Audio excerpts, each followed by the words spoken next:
Hi, this is Ed Cohen in San Diego, California, and welcome again to Global TV Network. This is an educational series on media planning, media training, a definition of what media is today, and this is all from a corporate perspective. Our very special guest is a renowned trainer in this and an adjunct professor at NYU and a reformed or a reforming Broadway actress and producer, Yeah. Dianne Devitt. Welcome. Thank you, Ed. Thank you. Welcome again. We're also joined by Al Dennis from Bentonville, Arkansas. Where is that? That's Northwest Arkansas? Northwest Arkansas, yes. Just it's God's country. It's Walmart land. Yeah. Okay. And so, is that just to the right of Oklahoma? I would say nearest adjacent would be Missouri. Okay. Good. Yes. Great. And Mark Colo is, as I mentioned, a relocation industry executive based in Southern California. Hi, Mark. Hi, Ed. Good to be on your show, as always. Yeah, thank you.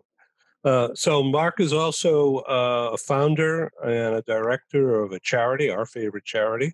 It's called findcures.org, and it is rebranding now to broaden its scope. Mark, tell us a little bit about the rebrand, please. Yeah, it's called Find Neuro Health. We're still a 501c3. We're going to hang on to Find Cures because it's kind of built a reputation in the science community with the scientists that I relocate. Yep. But this focuses more on individuals that have challenges with neurological conditions, and their normal health coverage doesn't cover these situations. So we'll be able to step in and issue a check or issue monies to help them with whatever challenge they're having that's not covered by their health coverage. All right. So this meeting today, this conversation, and it is a conversation as opposed to a lecture or a speech. In other words, you're all welcome to ask questions, comment, and take it to a higher level. Dianne is an expert at planning meetings. She's an author. Something like, "What color is your meeting?" What color is your event? I just happen to have it right here. If I could reach up on my desk, everyone. So there you go. Right. Oh, Amazon. Okay. All right, Dianne, I'm going to be quiet. Tell us about what the world of business meetings is all about now. It's been crazy the past 6 months. Yeah, it has been, Ed. But first of all, I just want to squelch a rumor. I'm an aspiring actress one day, but I'm an event producer, and I used to call myself an event actress. So if you look in the archives, you'll see me as a clown.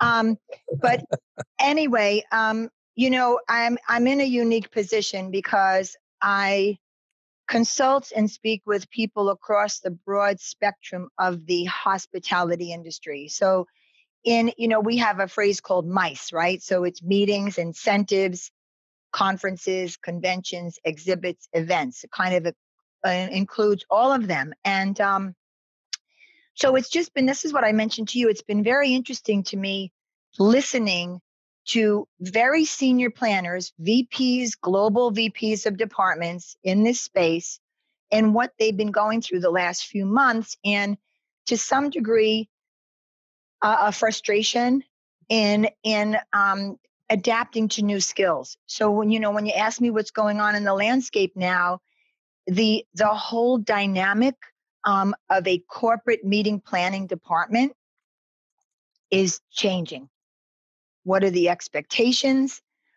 People are all immersed in virtual meetings now, virtual trade shows, virtual fundraisers, Mark, right? All of this, like every single aspect of the industry was thrown online. And the planners come from a very logistical engineering mindset. Yeah. So that's the challenge right now. Is that growth, that growth for the planner to then learn about this new tool, these new skills that are technically in broadcast and production and theater. So when you're an engineer and you come from a logistics mindset And then you get thrown into a broadcast mindset. It's a skill set that has to, Ed, you know it, you're in PR, right? So if someone asked you to build a bridge, it'd take you a few days to read the manual. If it has anything to do with math, it's not going to stand up. It'll yeah. So putting together a virtual meeting is way different than a live meeting. It's way different. And, and this is, like I said, this is the challenge that's been happening now, because the physical meetings and the live meetings that everyone is used to, there's certain protocols of themes, objectives, strategy, business goals, and then choosing the right hotel. Well, suddenly now, in a very short period of time, planners were charged to finding the right platforms, the all of the production elements that go with this. And let me go back, and I left out a very important aspect.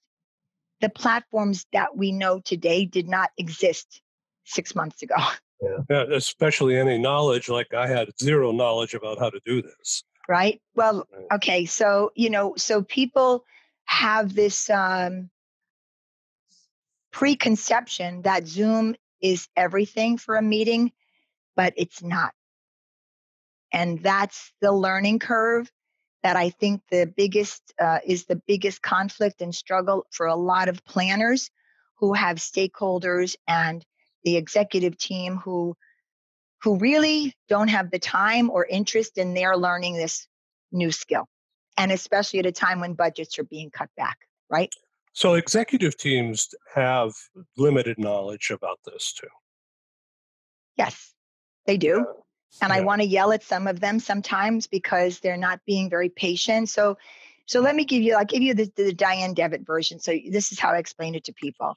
What most people know is Zoom, and bringing in Zoom is an excellent platform, and it has served and it continues to serve all of us well. But when you have a meeting where there's a lot more at stake, you want to reduce the risk mitigation involved, right? A fundraiser, corporate meeting. I'm sure you had 1,000 meetings in your life too, right? Right. And in the old days, the planners would say, okay, let's take 2 light bulbs so that if the projector goes out, we have an extra light bulb, right?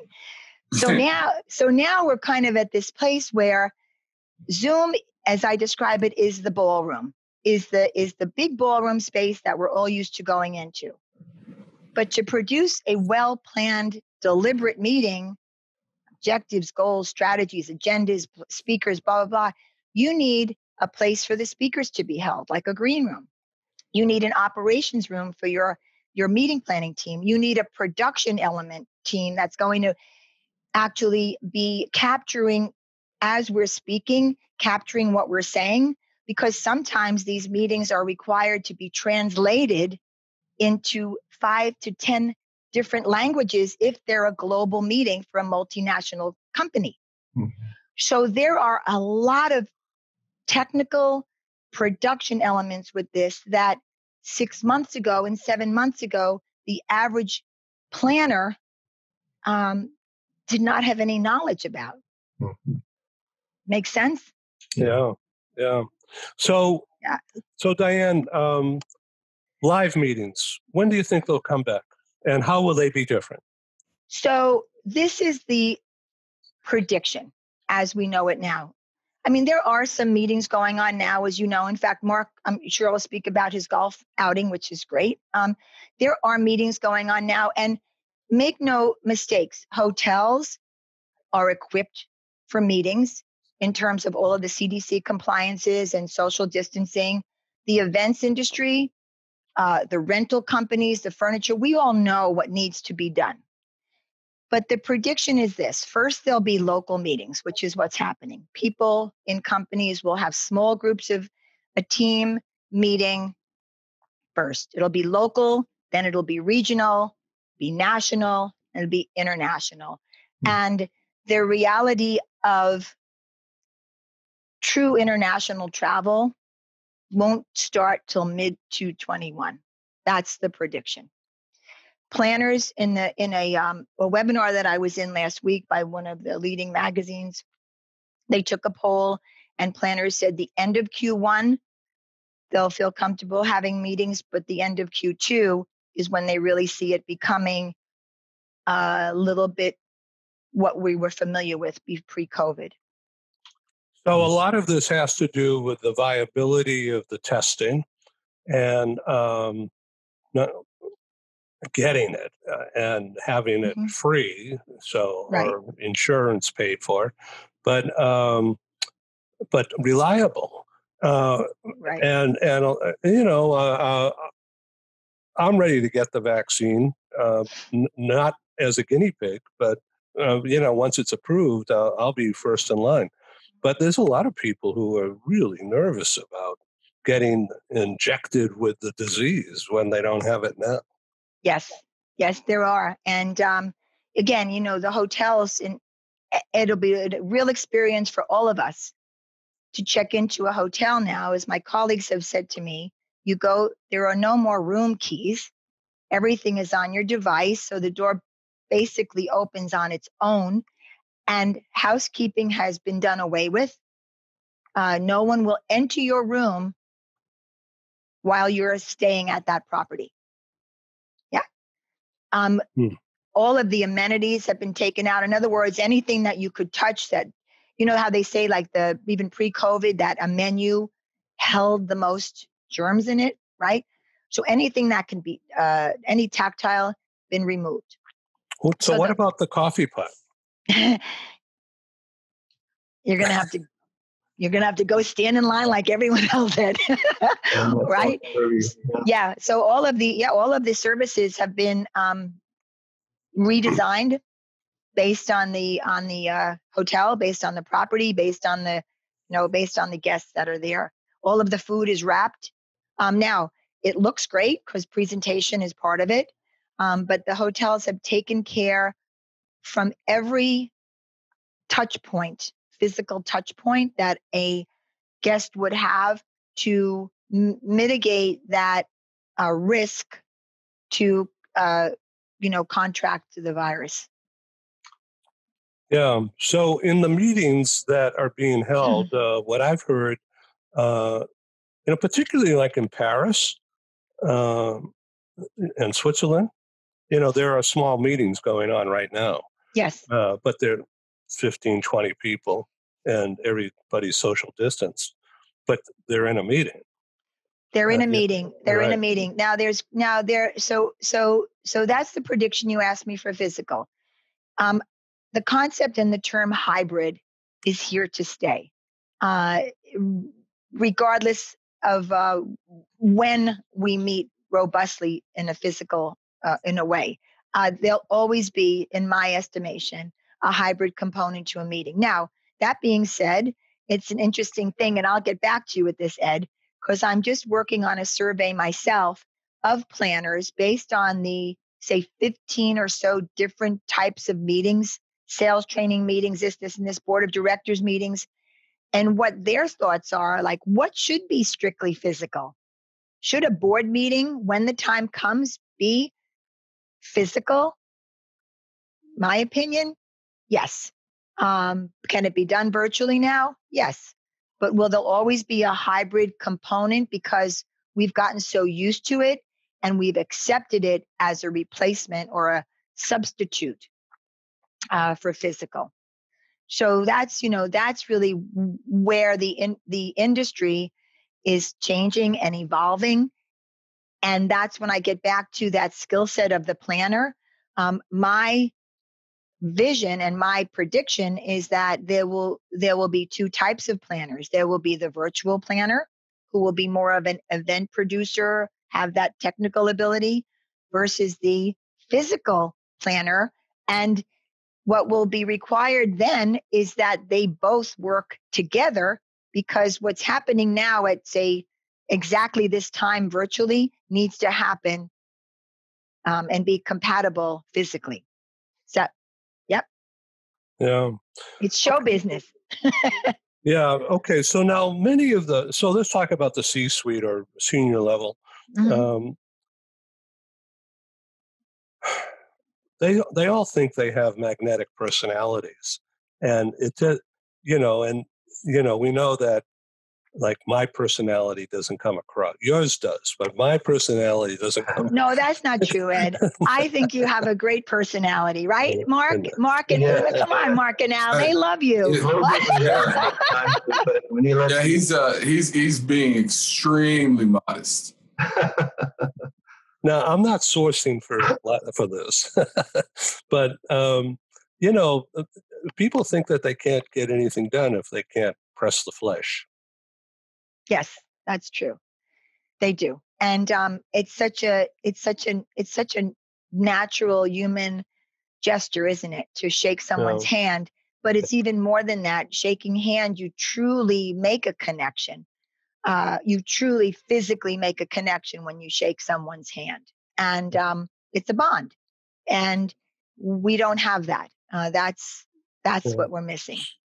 Al, what does culture have to do with all this? I think it has to do with everything. I think culture touches us on every level, as it pertains to adaptation, to this hybrid that we're moving forward into, where we're going to be virtual and in person.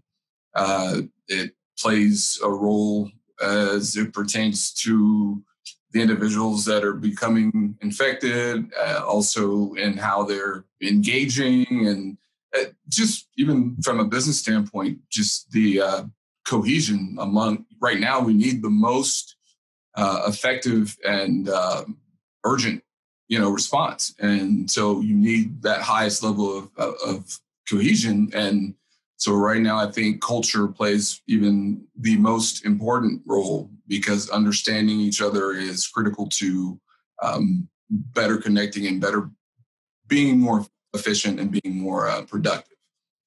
Yeah. Mark, do you want to add about what you're doing for your golf outing? Yeah, I will, Ed. First, I want to say I get up about 5 a.m. every morning, sometimes 4:30, just the way my clock works with my condition. And I'll walk a trail that goes around our neighborhood. It's about a mile, 1.3 miles. And I might pass two people as I'm walking. Two people might pass me. And and I wear a mask every morning just in case. And as they pass, if they're not wearing a mask, then I sometimes think they're not being respectful toward me. And it's easy for us to judge in some of these situations, but we need to try and refrain from that.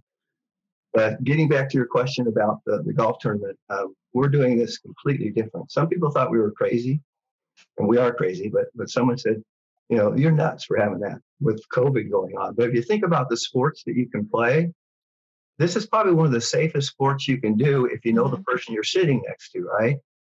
And because you only have two people per cart, and they're spread out, who knows how many yards from each other. So it's really a safe event when you're out on the course. It's when you're in the gathering areas that it becomes more complex and more complicated. So we made arrangements to have people that are going to have, be servers, volunteers that will have gloves on. They will serve any coffee that the person might want, or any snacks that they want.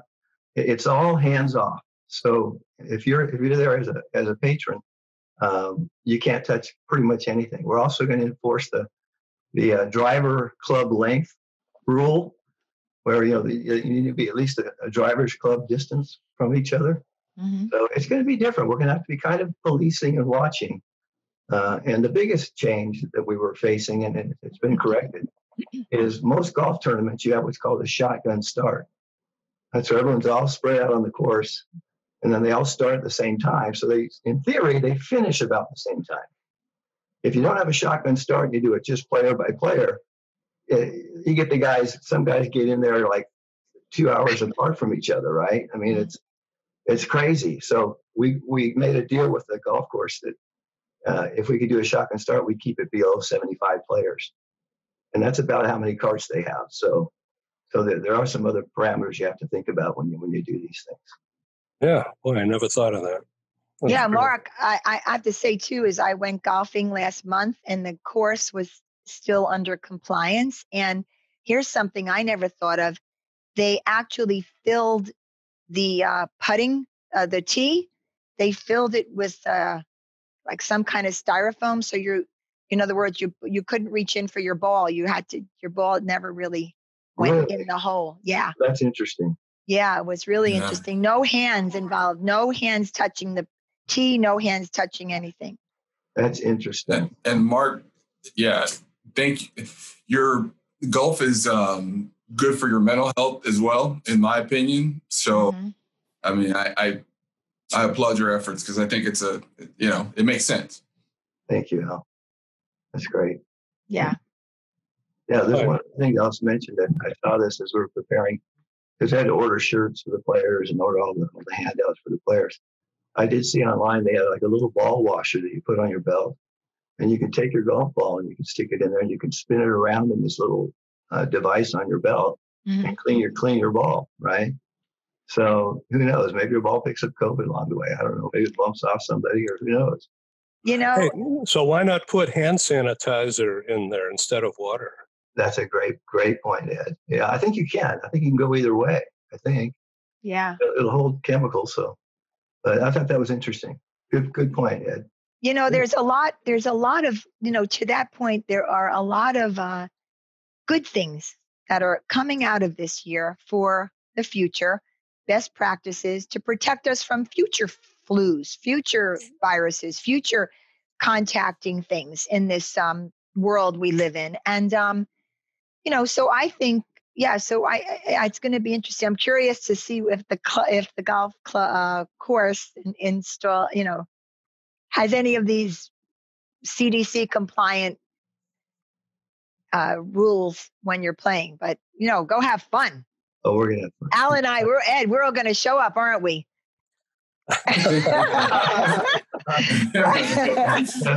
Surprise! I'll be announcing you guys are coming. All right. Yeah. So, Mark, when is your next golf outing going to be? Do you already have a plan for that? It'll be a year after that, Ed. But our next big activity that we're really excited about is called our Walk and Talk. And we're going to have that in the spring. It's probably going to be in San Clemente, down by the beach. And the Walk and Talk is going to be, as you know, for the last 5 years, I've relocated scientists all over the country. And some of these scientists are world-renowned scientists. And I moved their personal specimens and got them there from origin to destination in good shape. I feel like they owe me a favor. So I'm going to be calling them up saying, hey, how did I do on your relocation? Oh, great job, Mark. Will you do me a favor? Will you come and speak in our next event, which will be the Walk and Talk? And we'll cover all the major chronic neurological diseases. And we'll have experts in each of those categories. And we'll introduce them, and we'll have a nice breakfast, and then we'll walk the nature trails around the ocean. And each of these guests will pre-sign up for whatever topic they want, and they'll have an expert there to speak to them one-on-one about what's happening and where the future is in finding cures. So when will this be? This will be probably in April or May of next year, and then we'll probably keep the golf tournament on the October timeframe. So yeah. So I was thinking that while listening to you describe the Walk and Talk, that could easily be a hybrid as well, using it as a fundraiser, because people from East Coast or Bentonville, Arkansas, they could tune in with somebody holding their phone or whatever for a certain fee. Yeah, right. Wow. Great. Great idea. That's a great idea. We have. Yeah. Oh yeah. This is what I'm saying. Like, very good, Ed. You can be on my team anytime. Well, I'm a student. No, but you know what? It's true. And this is the thing. This is a really good point too, is, meetings in general have always fought a fight with people who truly don't understand the power of the meeting and how it can serve you. Yeah. They really, most people say, have a meeting. I'm bored. There's no agenda. Nobody can. No, a well-planned meeting that a professional helps you with should reap results, one way or another, whatever your investment is that you're making. But yeah, there's a lot of ways you can make money on this one. Great point. Thank you. Thank you. So Dianne, how do you talk with C-level board members who, think of a meeting as, well, some of them think of it as a business opportunity, but Right. most would probably just think of it as a waste of time? Yes. So in my experience, I go and I listen, and of course I hear, and I want to hear everyone's perspective and what they want, what their vision is, right? But I have always then said, well, can we sit one-on-one?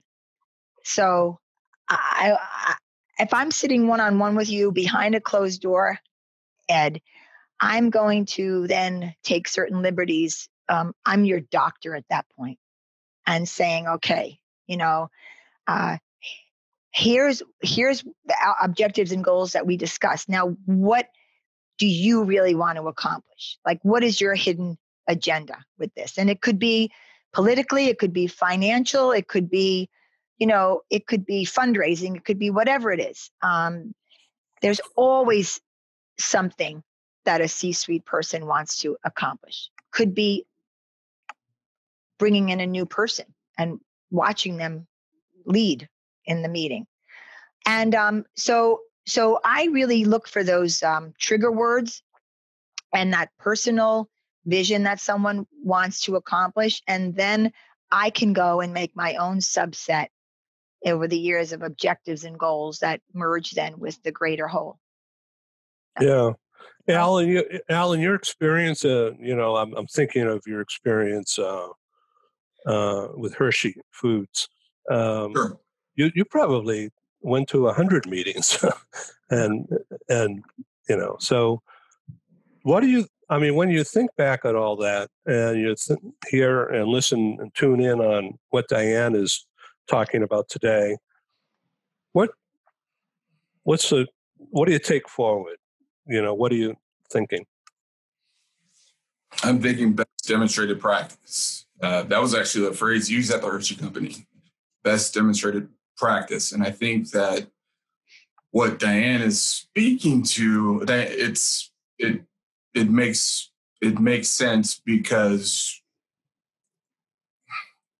one thing I believe is that communication is key, and the quality of our communication is directly correlated to the quality of our desired result. So if we're trying to communicate something to a team in a meeting, or we're trying to reach a goal, why wouldn't we have the most effective meetings? Whether we're leveraging hybrid, in-person, or using trigger words, things that I had not thought of before, to maximize what we're looking to accomplish. I mean, Dianne, am I a little bit on? No, totally. I'll just give you a quick case study. I was working with a CFO of a major multinational, and I'm a big believer in themes for a variety of reasons: unity, appeal, guidance, direction. And I don't want a direction. I don't want a theme. Okay, all right. Just sit with me. Let's call him Mark. Mark, just sit with me.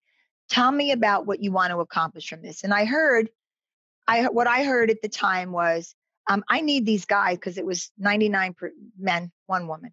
I need them to understand the value of balance. Well, you see, I'm a producer. I'm a designer. Boing. When I heard the word balance, I was all over that. That was my word. Done. So everything was a balance beam or balance toys. And I didn't, by the way, Al, I did not tell him what I was doing. It was an oops, but I put these balance toys on the registration desk, and he came up to me, he said, my executive team are playing with the balance toys. I was like, isn't that great? Isn't that great?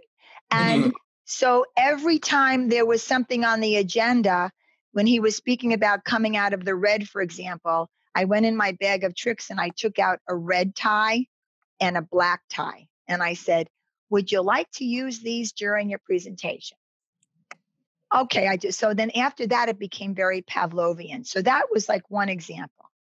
But I'll give you a quick another one, so you can get the dynamics, because this can all be done virtually. I met with the head of a department in a major university, and he was having an extraordinary event. And in his mind, a symposium and a reception was good. I said, and I don't know where these words came from. It was divine intervention. I said, why did you bring me in? Well, what did you have in mind? Well, 2 hours later, we had a 3-day program with 7 events, and we raised over $1 million for fellowship funds. Wow. With sponsors coming in. So, you as executives have all grown up in a world where you're very familiar. And my gosh, Ed, this is your business. PR was the grandfather. Public relations is the grandparent to events and meetings.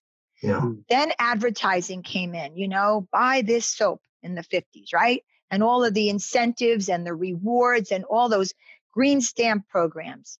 And then the quick story is once jet travel came around in the 50s and companies realized they could reward their employees by going to Florida, that was the advent of the meetings and events industry as we know it today, with incentive travel and reward travel and all of the rest that goes with it. So the business of the event and the business of the meeting is totally congruous with PR, advertising, and all of the marketing vehicles that go with that. And that is what is evolving and somewhat evolved over the past couple of years, but not 100% there yet. Omni-channel marketing. And so now, while we're all on the same stage, and Ed, my famous, theater of virtual events, our ballrooms are our screens in front of us right now. So it's a very different playing field, how we deliver those messages. Yeah. Right? Well said. Really easy to understand. Because when you think of a meeting, you've got somebody travels, they're spending all this money and time, and you capture them. So you have to leave time for them to walk around the bars, assuming they're open, and right. Bringing people together who are at the meeting place. All right. And so how do you do that virtually? Well, again, it depends on the meeting, right? And it depends on the event. I mean, with Mark, and we just gave a perfect example where this walk and talk, oh my gosh. So you physically will have the event, which I love, but before you physically have it, now you want to have a virtual team out there taking a video of these different paths. Exactly. And this is just off the top of my head. All right. Find a platform where you can, and I can help you with this, Mark. Find a platform where you can then put these paths on. And I'm at home, I can choose the red path, the blue path. Here's the speaker. Al is speaking on the green path. Whatever, I can follow that. Now, say the topic is, give me a topic. Can you just give me one off the top of your head? Diversity. Oh, that was Mark.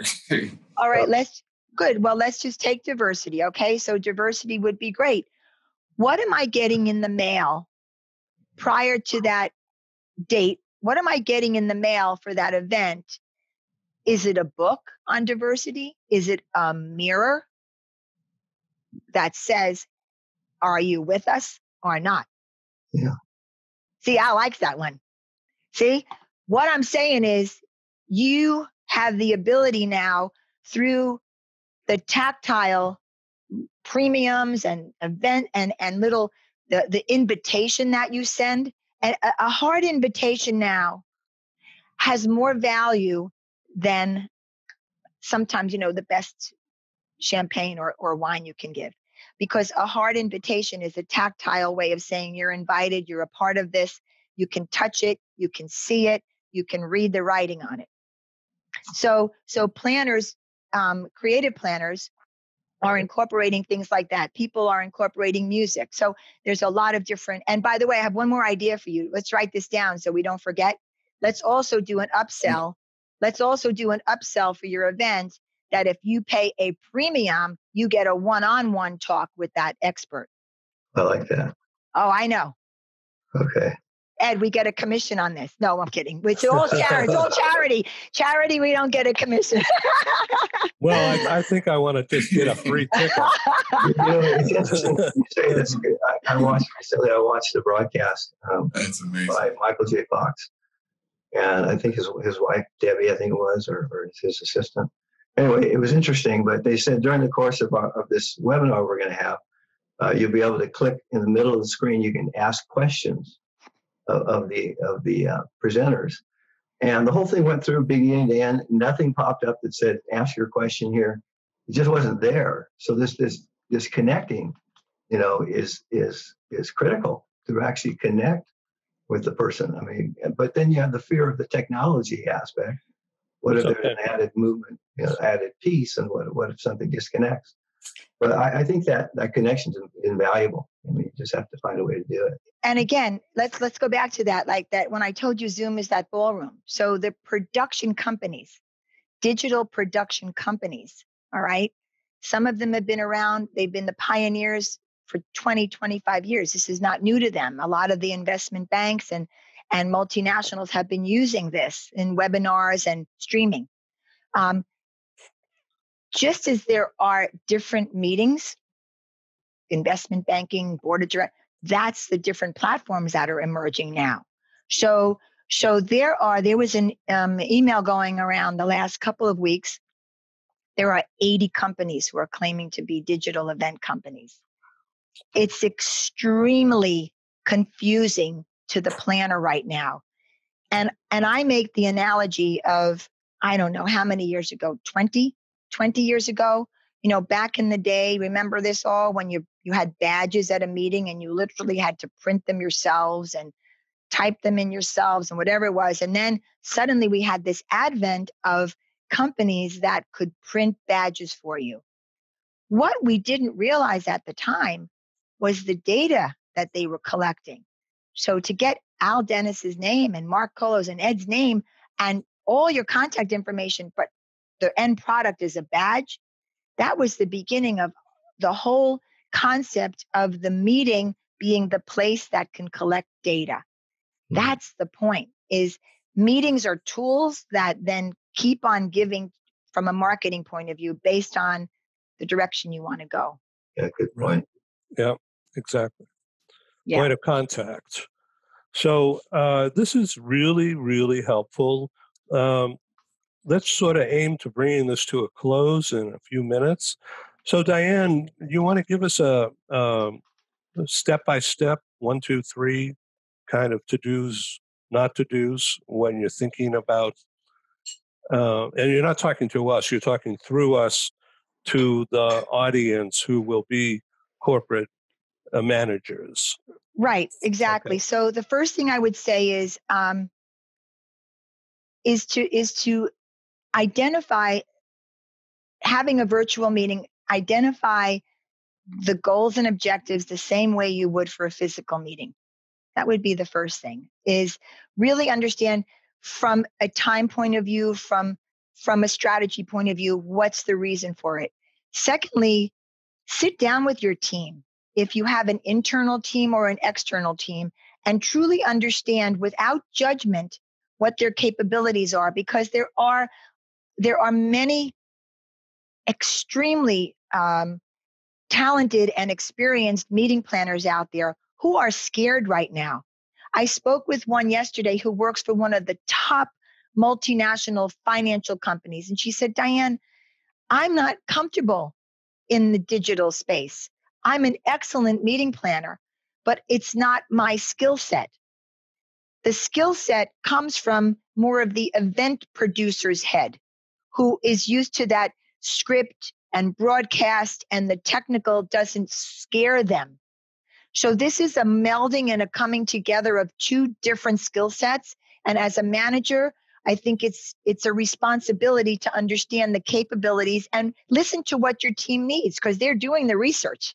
They're out there. They know what's coming on the market if you have to hire someone. The third is on that line and on the budget line is, don't delude yourself that a virtual meeting is less expensive. Companies are saving a lot of money. on virtual meetings, no question, with all the obvious travel, hotels, F&B.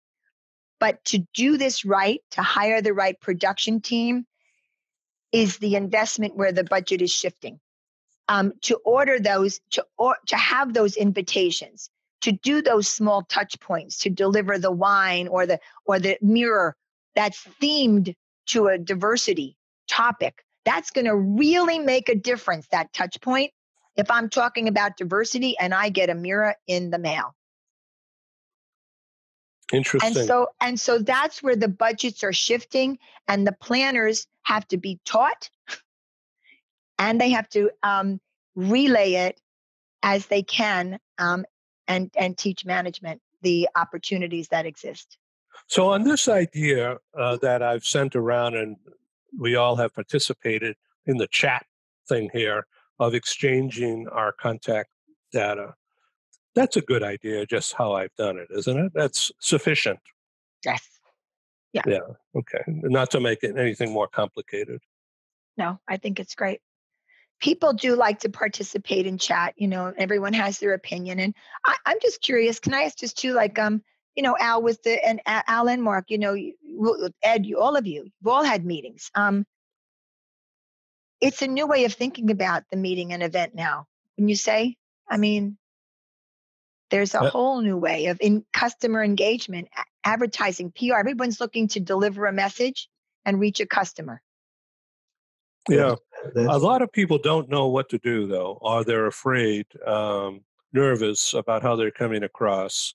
And, the recognition, the cognizance that the camera is on all the time, and I've got an itchy right nostril, and I'm not going to scratch it now, I'll tell you that. But I don't want to take myself off. Right. Because I'm afraid I won't be able to get back on. We'll excuse you. But the thing is this, and I'll get to this too, because you all work with and speaking to senior management here, is keeping the branding.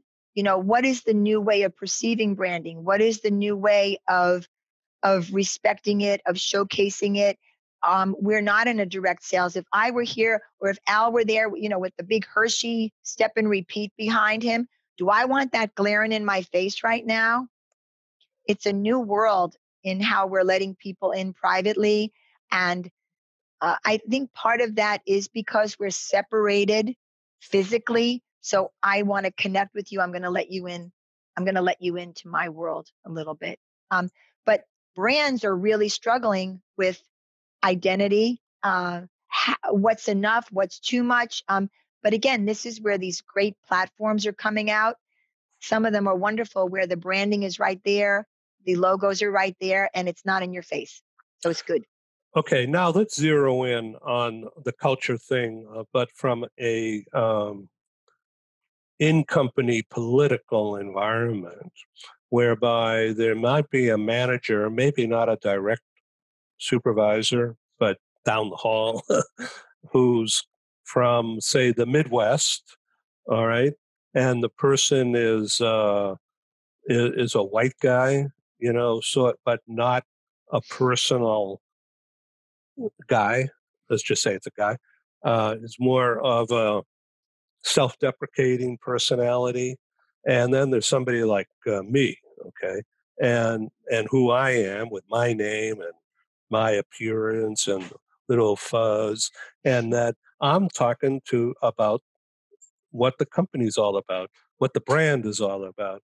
And meanwhile, this guy down the hall who's got some power of position and the purse strings over what I'm doing, he says, I don't want that guy representing how I feel about the company. And he's going to very likely go behind my back, sub rosa, and talk to a senior manager and say, hey, got to get that guy off, put me in there or put Jane in there. It's all because of the video aspect. Could be. Al, what do you, is that an Al? I'm going to give it to Al. Yeah, I'm trying to be as succinct as possible. Ed and I have had a discussion. That's a great question. I don't think that there's a black and white answer to it. I think that we have a responsibility. I think being intentional is the key. So if we're intentional in what we do and how we communicate with I'll say it again, our fellow human beings, and we seek first to understand without assumption, and we actually challenge our own behaviors and attitudes and just things. So if we put in a little bit of work, it changes everything. So I think that applies across culture. I think that applies within organizations. I think it applies within families, within relationships. It's just the essence of communication, connection, growth. So that's how I would answer it, but I'm biased. So, Dianne, back to you as the meeting planner, as the general of all this, meaning authority figure. Right. Would you then step in and call a meeting with the C-suite and bring people together in prep for this kind of an event, a video event, so you can sense out where there's power struggle or where there's representation of what the brand should look like? Right. So that's a good point, Ed. And I think, would I, Dianne, personally do it? Yes. Would everybody do it? No. Okay? Because I've always had the attitude that the reason I work with the C-suite is that you're going to hear it directly from me. And I've had on more than one occasion, and I say that with all due respect, but I've had it on more than one occasion. I've had management say to me, everyone's too afraid to be honest with me, or my own people don't tell me what's going on. Okay. And I always felt it was incumbent of me, especially in the position where you're planning a meeting and you're going to be bringing, what's a meeting about? It's to bring people together. So if I'm not going to get that right, that could change the course of all of the dynamics and the whole outcome of the meeting. Whenever I sensed unrest, and I'm talking, political, no, you cannot seat this guy next to this guy. No, you can't. And that's very real, right? Who doesn't want to be near one another? Who has a political play going on? All of that. I usually give a little pep talk and say, okay, guys, we're in this together. Let's get through it. Anything that shouldn't be said, and I'll keep you timed. I had I'm specifically thinking of one instance where, oh my gosh, this was in the middle of a reorganization, a company, a hostile buyout, and I had to have the company that was doing the buying with the men here, all the C-suite, and in my inimitable way, because that's what I can do, I basically told everyone if they annoyed me, they're going to have a bigger authority to report to. But not everybody can do that, Ed. Obviously not everyone can do that and still walk away with the job. But I do think, to answer your question, the producer, the technical producer, the executive producer has the responsibility to say to everyone, we have a show to go on, and that supersedes any personal vendettas or issues going on. Boy, this has been really educational for me, and I hope for everybody here and in the audience. Mark, do you want to sum up? And yeah, I'm hesitant to go here, but it's still part of me, so I might just share it. I think when you communicate within an organization, you have to be authentic. I think you have to be open. I think you got to take some risks, but not too many really crazy risks. But you need to understand who the senior management is or who the owner is. If it's a small mom and pop, and understand how they think, how they operate. Because I've seen it go south when you try and take a stance where you feel you're right about a topic. It's just the right way to go. It's the integritous thing to do, but the individual doesn't see it, and their right-hand man doesn't see it. And because of it, a family member of the right-hand man made a prediction to me once and said, Mark, this company is going to shrink to the IQ of two people. And that's the owner and the right-hand man. And prophecy fulfilled, probably 15 years later, a $42 million company went bankrupt. So you got to pick your battles as well. But at the end of the day, you got to have integrity and you have to stick with your guns. So yeah, Al? I agree. You have to have integrity, and thank you very much. You hit it on the head. Just being honorable, and seeking to do the right thing. But no, I very much thankful to Dianne. This was really educational. Oh my gosh, thank you so much, Al. The thing is too, and listen, don't get me wrong. There are more planners out there who are in a reactive position to senior management than there are in a proactive senior role. It's growing and it's changed and it will continue to morph. And it's the hardest thing in the world to be a professional and watch something that you have no control over, and watch money being wasted and watch time being wasted. But you know what? That's life, isn't it? And yeah. So that's what Frank Sinatra said. That he certainly did. That's what people say. Riding high in April, shut down in May. There we go. There's Ed. Ed's coming out now. See, we're seeing the person. Take it away, Ed. That was classic. I don't put the music to it. Excuse me. So I thank you, of course. So just so you know, tomorrow's program, which is October 8th, boy, the month is flying by, Sure. presents something very timely. It has nothing to do with, well, maybe it does. I don't know. Cyber attacks, especially we'll talk about the elections and cyber threat, cyber security. And our expert is Chuck Brooks in Washington, D.C., who's a presidential appointee on this topic and has worked at a very high level in General Dynamics and now is his own business. So he's speaking on cybersecurity, setting up a cyber hub, in other words, a safety zone around the company, and also the same thing, setting up a safety zone cyber-wise with the Internet of Things all connected around the home. Just think of this, Alexa, the toaster, the video camera looking at you when you think it's off. Okay, and crazy things like that. So that's tomorrow's program. And then on Friday, we're doing a unique program on culture, cross-culture, with a Helsinki, Finland-based magician in this regard. Michael Gates is his name. He's actually a senior professor and fellow at Oxford University in England, but he happens to live in Helsinki these days.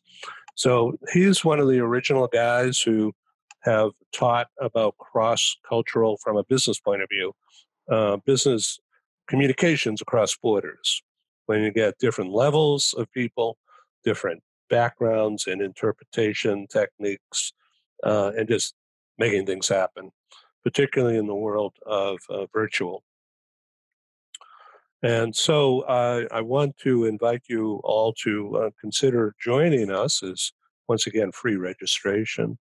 And so Dianne, come back again, say in a month, and let's see how things are shaping up as it's the end of the year already from a business point of view. So a month from now, we will have had an election, and craziness, I'm sure, will happen between now and then. And hopefully we'll all be as well and happy as we are today. And let's have a perspective as we turn the corner and get rid of this lousy year and look towards 21 and better things for everybody. Would you please come back? I will, Ed. Okay, I will. great. And I will say one thing too, is the cybersecurity is another reason, going back to the C-suite, to invest in a production company is because it protects you from attacks during your meeting. Oh, that's a really good idea. Yeah. Yes. I would think that the companies that are making the name badges are able to insert an RFID code that would, because of it's inserted in the badge, Mm-hmm. when they walk towards, say, I walk towards you, you're wearing a badge, and so Ed, we know where you are from the second you arrive. yeah, and so But that there's goes like, into the system, right? That's a whole nother topic of security, safety, and I know. it's legal. I know. Sometimes you should take the badge off before you go somewhere. Exactly. Anyway, thank you for having me. Yeah, you bet. Okay, thanks very much for being on Global TV, Mark Colo. Good luck in your charity fundraiser. Al, it's great to be with you again. I do want to talk with you further about the DE&I show. We were thinking about doing it on the 14th of October, but some of our friends who, they can't make it on that date. So maybe we could look at October 20 or during the first week of November. Okay, and just make it a bigger event. Okay, absolutely. And so thank you very much, Dianne. You are a precious resource. Thank you. Thank you. Nice to meet everyone. Okay, what's Dianne? Your website is? It's just Dianne Devitt, just my name, DianneDevitt.com. And I put that in the chat as well. And I'm actually launching something too in the next 2 weeks. It's called the Creative Circle Forum, and it's a think tank and mastermind for women in the meetings and events industry. So I'm excited about that. Good for networking. You know, right. Yeah, great. All right. This is Ed in San Diego. Dianne's in New York. Al's in Northwest Arkansas. Mark Colo in Southern California.